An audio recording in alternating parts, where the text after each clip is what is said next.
Hey, have you heard of the Kiribati Islands? Do you know where they are? Kiribati is in trouble and they need our help. It's remote and fragile. The lacy coral atolls lie in the middle of the Pacific Ocean.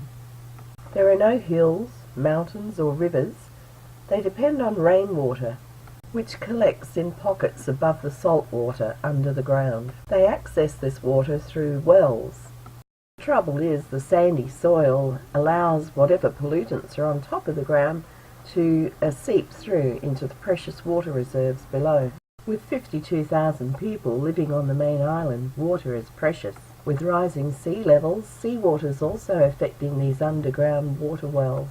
At around 2 meters above sea level, these islands are regularly being battered by ocean waves with the king tides. Recent king tides have been over 2.5 meters high. That sent huge waves crashing over the sea wall, all the way into the Baso Hospital maternity ward.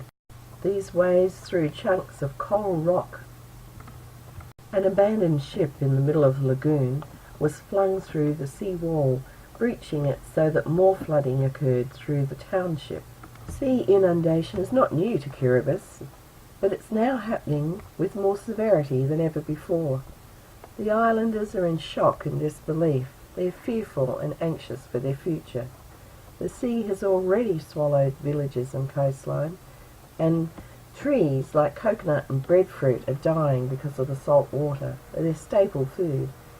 Wells for drinking are rendered unfit for drinking for 15 years. Safe, clean drinking water has now become an urgent priority for the island. The Island Rescue Project supplies rainwater tanks and water treatments and medical supplies to the island families. We need help to get our next shipment of urgent supplies to the island.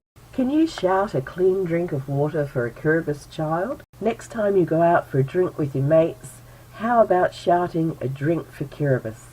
If you all shout the cost of one drink, we'll be able to help the children and their families have access to safe, clean drinking water. Something we all take for granted, for which the islands will be ever so grateful. So please give a shout for Kiribati. Thank you.